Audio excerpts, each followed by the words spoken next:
Hi friends, good morning. ఎలా ఉన్నారండి? ఈరోజు ఆదివారం కదా, అందరూ నిదానంగా లేచి వర్క్ చేసుకొని ఉంటారు. పిల్లలకి కూడా స్కూల్ ఉండదు కదండి. పేరెంట్స్కి ఇది ఒక పెద్ద టాస్క్. పిల్లలకి ఎలాంటి టిఫిన్ చేయాలి, ఏం లంచ్ చేయాలనేది పెద్ద టాస్క్ కదా. సో ఈరోజు సండే కదా, హ్యాపీగా నిదానంగా వంట చేసుకొని నిదానంగా తినొచ్చు అనమాట. సో ఫ్రెండ్స్, ఈరోజు వచ్చేసి మన భాషా భాగాలలో నాలుగవది వచ్చేసి విశేషణం అనమాట. సో ఫస్ట్ వన్ వచ్చేసి ఏంటి ఫ్రెండ్స్, నామవాచకం. నామవాచకం అంటే పేర్లను తెలియజేసేటటువంటి పదాలను వచ్చేసి నామవాచకం అనేసి పిలుస్తారు. సెకండ్ వన్ వచ్చేసి ఏంటి, సర్వనామం. సర్వనామం అంటే ఏం చెప్పాను, పేర్లకు బదులుగా వాడేటటువంటి పదాలను వచ్చేసి సర్వనామం అనేసి పిలుస్తారు. థర్డ్ వన్ వచ్చేసి క్రియ. క్రియ అంటే ఏంటి, క్రియ అంటే ఏదైనా మనం చేసేటటువంటి ఒక పనిని గురించి తెలియచేసేటటువంటి దానిని వచ్చేసి క్రియ అనేసి చెప్తామన్నమాట. ఈరోజు ఫోర్త్ వన్ వచ్చేసి విశేషణం. విశేషణం అంటే ఏంటంటే నామవాచకం లేదా సర్వనామం యొక్క గుణమును అంటే వాళ్ళ యొక్క క్యారెక్టర్ కానీ, వాళ్ళ యొక్క రంగు, రుచి, వాసన ఇలా తెలిపేటటువంటి పదాలను వచ్చేసి విశేషణం అనేసి పిలుస్తారు.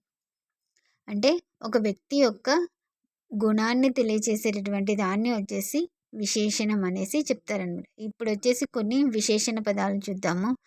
మంచి, చెడు, అందంగా, ఎర్రగా, పుల్లగా, చేదుగా, ఇవన్నీ వచ్చేసి ఏంటి, ఒక మంచి, చెడు అనేది వ్యక్తి యొక్క క్యారెక్టర్ని తెలియజేస్తాయి అన్నమాట.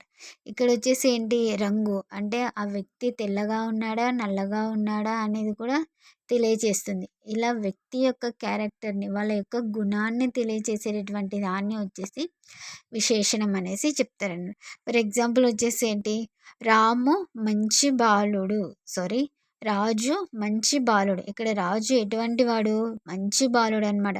సో మంచి అనేది వచ్చేసి ఏంటి, ఇక్కడ వ్యక్తి యొక్క గుణాన్ని తెలియజేస్తుంది అనమాట. దాన్ని విశేషణం అనేసి పిలుస్తారు. నెక్స్ట్ సెకండ్ వన్ వచ్చేసి ఏంటి, మల్లెపూలు తెల్లగా ఉన్నాయి. ఇక్కడ మల్లెపూలు అనేది నామవాచకం. తెల్లగా ఉన్నాయనేది దేన్ని తెలియజేస్తుంది, ఆ మల్లెపూల యొక్క రంగుని తెలియజేస్తుంది. ఆ మల్లెపూలు ఎలా ఉన్నాయంటే తెల్లగా ఉన్నాయన్నమాట. ఇలా ఒక వ్యక్తి యొక్క కానీ వస్తువు యొక్క గుణాలను తెలియజేసేటటువంటి దానిని వచ్చేసి విశేషణం అనేసి పిలుస్తారనమాట. ఓకే ఫ్రెండ్స్, వీడియో కనుక నచ్చినట్లయితే లైక్ చేయండి, షేర్ చేయండి, సబ్స్క్రైబ్ చేయండి. తెలుసు కదా ఫ్రెండ్స్, నా యొక్క YouTube channel Y Aruna AR. మీరందరూ ఇంతవరకు నన్ను ఆదరిస్తున్నందుకు మీకు అందరికీ చాలా ధన్యవాదాలు ఫ్రెండ్స్.